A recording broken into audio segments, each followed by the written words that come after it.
Friends, ये CMA final SFM का illustration number 1 है। ये कह रहा है कि कैलकुलेट करो NAV of excellent fund from the following data. Size of the fund दे रखा है 300 करोड़ का, face value 10 per unit, market value 360 crore, receivable 6 crore है, accrued income 4 crore, liabilities 2 crore, accrued expenses 1 crore. इसका सोल्यूशन हमने ऐसे किया है, हम देखेंगे। हमने NAV निकाली, computation of NAV excellent mutual fund. NAV का फॉर्मूला होता है एसेट माइनस लाइबिलिटीज़। एसेट हमारे पास दे रखी है 360 + 6 + 4 माइनस लाइबिलिटीज़, तो NAV आ गई 367 करोड़। NAV को फिर आप डिवाइड कर दो, कितनी यूनिट्स थी। जैसे इस क्वेश्चन में यूनिट्स है, कितनी यूनिट्स है, 300 करोड़ है, फेस वैल्यू है 10 पर यूनिट, तो मतलब 30 करोड़ की यूनिट्स हो गई, तो हमारा NAV पर यूनिट आ गया 12.23। इधर इलस्ट्रेशन नंबर 2 है। इसमें ये कह रहा है कि म्यूचुअल फंड है जिसकी NAV 50 बिगिनिंग में है। During the year some of ₹4 was distributed as dividend beside 3 capital gain at the end of the year NAV 55। Calculate करो total return for the year. इसका सोल्यूशन हमने ऐसे बनाया कि NAV बिगिनिंग में ये आ गई 50, डिविडेंड इतना मिलेगा, कैपिटल गेन 3, NAV एंड 55। तो रिटर्न का फॉर्मूला क्या होता है, NAV and minus NAV beginning plus dividend plus capital gain contribution जो भी आएगा, डिवाइड बाई 50 NAV बिगिनिंग में इंटू 100, 24 पर रिटर्न आ गया।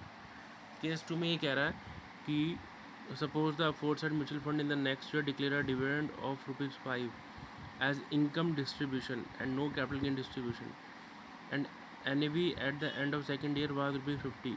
What is the return for the second year. जब हम रिटर्न निकालेंगे सेकेंड ईयर की, तो हमारा जो NAV फर्स्ट ईयर का होगा eight the end of first year और बिगिनिंग का बन जाएगा। तो NAV एंड का 50 दे रखा है, -55 प्लस डिविडेंड 5, तो 0 आ गया। इस तरह से एक इलस्ट्रेशन है। इलस्ट्रेशन नंबर 3 बहुत इंपॉर्टेंट इलस्ट्रेशन है, बहुत इंपॉर्टेंट इलस्ट्रेशन है वो। इस क्वेश्चन में लिखा है कि मिस्टर अजय ने 1 जुलाई को इनिशियल ऑफर ऑफ सब mutual fund invested 10,000 unit having face value 10 on 31st March for dividend operator mutual fund 10%, and Mr. Ajay found that his annualized yield was 153.33%. On 31st December 2022, 20% dividend was given. On 31st March 2023, Mr. X redeemed all his balance of 11,296.11 units when his annualized yield was 73.52%. What are the NAVs as on 31st March 2021, 31st December 2022 and 31st March 2023।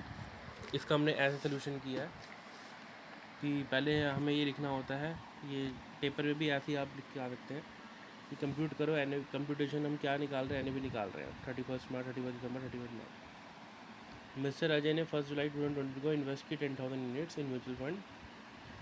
On 31 मार्च को हमें कितना dividend मिला, 1। Dividend आ गया 10,000, 1 into, ये कैसे निकाला, 1 into 10,000 units, 10,000 आ गया। Annualise yield इतनी दे रखी है, पीरियड ऑफ होल्डिंग निकाल लेंगे 1 जुलाई से 31 मार्च की।